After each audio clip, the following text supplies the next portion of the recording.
Hi, my name is Mike Barrett with acethegre.com, also with testingiseasy.com, and in this quick video I want to share with you some very important foundational ideas about the GRE. Now you might be wondering what I mean by that. It's just that when I have certain potential students come to me and we talk about what they've done so far for the GRE or what they think about the GRE, it often comes up that there are, let's say, a couple of misconceptions. And from looking out there at forums and stuff like that on the internet, it's become pretty clear to me that there are, let's say, certain things people think about the GRE that might not be as accurate as you would expect. So I made this video to kind of spell some things out. It's going to start off with some basic ideas, and then I just kind of want to throw a couple of potentially more controversial ideas in there at the end, just to sort of provoke some thought, perhaps some discussion. So let's go ahead and start with the basics. The GRE is a computer-based test, at least if you take it in North America and in many other places around the world. It's a test given on computers now, as opposed to the old paper format from several years ago. To find out if the test is given in a paper format or in the computerized format in your location, simply go to gre.org and you can locate that information on the official GRE website. Anyhow, you might be wondering why we even care about the whole computer-based aspect of the test, and the reason is a computer-based test is not just like a computerized version of a paper test. So it's not just like they're going to give you exactly the same questions you would have seen on the paper test and you just go through one by one and click the answers. It doesn't work like that. With the computerized test, the ETS, which is the company that makes the GRE, they tried to get kind of fancy. And they figured, well, if we're going to do something with a computer, we might as well make it ridiculously complicated for no reason. So what happens is when you take the computerized version of the GRE, it actually tries to adjust to your performance level in the middle of the test. Now, the previous version of the test, the one that existed up until about August of 2011, that one actually adjusted on a question-by-question basis, just like the current GMAT also adjusts on a question-by-question basis. But the GRE right now, the one that exists right now, adjusts on a section-by-section basis. So on the current version of the GRE, when you take, for instance, the math part, there's going to be two math sections. There's one section, and after you do that section, the computer will pause and analyze your results for a second, and then it gives you a second section, and the difficulty ranking of the questions in the second section is supposedly determined by your behavior, your performance on the first section. So the computerized format is weird.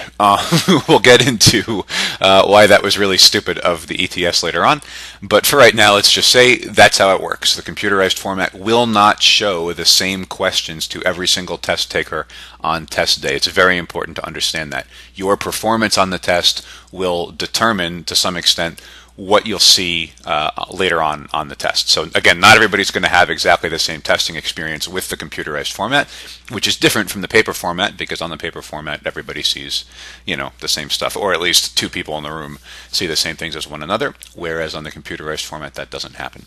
Okay, the GRE also includes a writing section, but we'll talk more about that as well in just a few seconds. There are a lot of different question types on the GRE, and a few of them, actually require you to choose more than one thing at a time. So you might have, for instance, a sentence, and the sentence could have 3 blanks in it, and for each blank there's a couple of different words that you could put into that blank. The ETS actually requires that you correctly mark all 3 of the words for those answer choices to get any credit at all for the question. So it's still a black and white thing. You either get full credit for a question or you don't, but when the question involves multiple components, you actually have to get every single one of those multiple components correct to get the question correct. This again is really not, in my opinion, very smart of the ETS. We'll speak about all of these things in just a second, but you should be aware that there are some question types where guessing is significantly harder than on other question types, simply because some question types actually have exponentially more combinations of answer choices possible, and still only one out of those combinations is the one that will give you full credit. So just wanted to get that out of the way. Now let's go ahead and talk a little bit about some practical considerations. You need to understand that the GRE is designed to test both reading and math, but most grad school programs aren't really as interested in one of those things as they are in the other. If you're going for, let's say, I don't know, an English program or something like that, you want to get a master's in English, well then you can expect that probably your program doesn't care as much about your GRE math scores as, for instance, a master's program in business, or, well, maybe not business, but a master's program in, let's say, some sort of management or something. They might care a little bit more about math, or who knows what. So the important thing is to understand that this isn't like the SAT, where every college pretty much cares equally about reading and math and writing or whatever. This is for usually a much more specialized field of study. Usually when you're going on to graduate programs, it's not a general thing. It's pretty specific. So make sure that you find out in advance what kinds of scores your particular programs are going to want. Maybe they only care about reading. Maybe they only care about math. A lot of programs specifically state that they don't care at all about the writing part of the GRE. And that's for good reason. The writing part of the GRE, like the writing portion of almost any standardized test, is, not very good. They're usually not designed very well, and those essays usually aren't graded very well, and most programs know this. So even though the GRE will give you a grade on your writing performance, there's a very good chance, I can't say it's definite or certain, but there's a very good chance that the schools you apply to won't even care about that writing score at all. The only way you can know this beforehand is to go to some of the schools that you're considering applying to, look at their websites or call up their admissions departments and say, what's your policy on the GRE? Like, what kinds of stuff do you look for? And by the way, most schools will have this information somewhere on their admissions page or their applications page of their website. And one other very important thing to understand about the GRE is that it is a heavily flawed test. Now, I teach a lot of standardized tests, and people are always, complaining a little bit about SAT questions are unfair, or the ACT is stupid, or whatever. You hear that all the time. The GRE is like a level beyond that. The actual functioning of the GRE exam itself is poorly laid out, poorly constructed. This is not just my opinion. A lot of people actually hold this opinion, and it's because of this opinion, I believe, that a lot of programs actually don't put too much emphasis on the GRE. I'm not saying that every program is like this, because not every program is, but there are a lot of programs out there where when you apply, all they're looking for is that your GRE score sort of passes a certain threshold.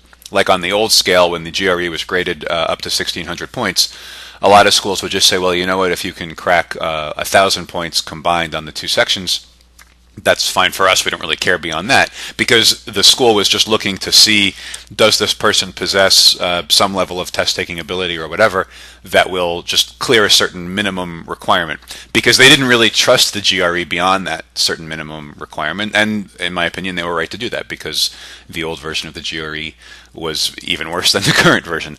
Now, the current version fixes a lot of problems from the previous version of the GRE computerized test, but it has its own problems. I mentioned a couple of very poorly constructed question types, for instance. There are some other things along those lines as well. We don't need to get too far into them now, but I'm convinced that many admissions departments are aware of these issues. And because they're aware of these issues, they seem not to place as much emphasis on the GRE as, for instance, other schools might place on the GMAT for their business programs or the LSAT for their law school programs. The GRE in general doesn't weigh as heavily in admissions decisions. Now, I want to say it's very important to understand that every school is different. Any school can decide to look at anything that it wants in your application. I'm not promising you that anywhere you apply isn't going to care too much about the GRE, but I am saying I've been doing this for a long time. I've worked with a lot of students. I've heard a lot of personal situations. I've done a lot of research on my own. There are a lot of programs out there that don't really place so much emphasis on the GRE. You need to figure out beforehand if the programs that you're interested in place a lot of emphasis on the test or not. If they don't place a lot of emphasis on the test, then your job just got a lot easier, right? If they do, I'm sorry to tell you this, your job kind of just got a little bit harder. But anyway, it's important to find out for sure how your scores are actually going to be looked at by the schools that you're applying to, what they actually care about and what they don't. Okay, now let's move on and talk a little bit about practicing with real questions. Because the GRE is so poorly designed, you're going to have a very hard time finding another company that actually matches the design of the GRE itself. And that's a problem for us, because if we want to get as good at the GRE as we possibly can in the shortest amount of time with the least amount of frustration, we need to become familiar with the sort of unwritten rules that inform the whole creation of the GRE itself. In other words, every GRE question is written according to certain standards that only the ETS knows about for sure. While we can figure out what some of those standards probably are, and we can have our own guesses about all that stuff by looking at a whole bunch of GRE questions and kind of figuring out what the test is trying to accomplish, it remains true that only the ETS knows for sure exactly how every single real GRE question has to be written. So you're going to find that a lot of big name publishing companies, I'm sure names you already know in the test prep field, they're going to try to sell you fake GRE tests. And I really would not use those things if I were you. I would use only real actual questions and the real sample computerized test that's provided for free by the ETS itself. Okay? Again, this is especially important for the GRE because the GRE is not a paper-based test. So on top of the actual questions themselves having certain bizarre rules and standards and things that need to be accounted for in your preparation, it's actually also the case that the algorithm, the ranking algorithm, the scoring algorithm that's used to determine the second section based on your performance from the first section, that's also something that nobody else really can figure out, right? That's a thing that only the ETS knows about for sure. Because only the ETS knows about it for sure, and because you want to be as prepared as you possibly can, I would work only with ETS questions if it were me. And that's what I always tell my students to do, just stick to the ETS questions themselves. By the way, you can find the free Power Prep software, it's called, the free software that teaches you how the GRE is going to work. It's published by the ETS. Just Google a phrase like ETS Power Prep 2 or something like that. The current version is called Power Prep 2. The old version was Power Prep 1, as you might imagine. So just look for ETS Power Prep 2 on Google, and you should have no problem finding a link to that software. Okay, so with that said, let's go ahead and dive into a couple of ideas that are perhaps a little bit more controversial than what we've discussed so far. Most people are going to get ready for the GRE by cramming. Because when they take practice GRE tests, especially if they take fake ones, they're going to see a lot of questions with bizarre vocabulary on them or a lot of questions with bizarre math problems or whatever. So they just sort of figure, okay, the way to get ready for this test is to learn all these bizarre words, and when they come up next time, I'm going to know what to do. The problem with this is, if you know anybody who's tried this cramming approach, it usually doesn't work. What's weird about the fact that it doesn't work is after it doesn't work, most students will turn around and say, okay, well, I crammed really hard last time. The score wasn't as good as I wanted, so maybe I should cram like 3 times as hard as I already crammed, then my score might get better. It doesn't work like that. It's not that you aren't cramming enough, it's that cramming is actually not the way to go, in my opinion. The thing is, everybody who takes the GRE is going to see some vocabulary words they're not familiar with, and everybody who takes it is going to see arrangements of math ideas and weird math questions that they've never seen before. This is guaranteed to happen. It's sort of the point of the GRE in a certain sense. So it's not that any amount of cramming is going to teach you all the words in English or teach you how to combine every single math idea in every single way that it can be done. There's not an infinite number of ways that those things can go, but it's almost infinite. It's practically infinite for our purposes. So the people who do really well on the GRE are not the people who cram the hardest. They are the people who figure out how to work around the bizarre things that are guaranteed to appear on any given test day. So again, I'm going to say this again actually because it's really important. The people who score the highest on the GRE are not typically the people who cram for it. They are typically the people who try to figure out how the whole thing is working and then learn how to leverage that design of the test to work around questions that seem challenging to other people at first. This goes for vocabulary. It certainly goes for math as well. So just like I wouldn't recommend that you cram thousands of vocabulary words into your head, I would also not recommend that you drill, dozens and dozens, maybe even hundreds of different math ideas that you see in your old practice tests. Because as you'll notice, if you do that, the things don't repeat in the way that you're expecting them to repeat. And so this cramming and this drilling is of very limited usefulness. I would go as far as to say it's of almost no usefulness. If you'd like to learn a little bit more about the way that I would recommend you approach the test, then I strongly advise you to go over and sign up at acethegre.com. If you do that, you'll get some free videos, some free training ideas, and things like that.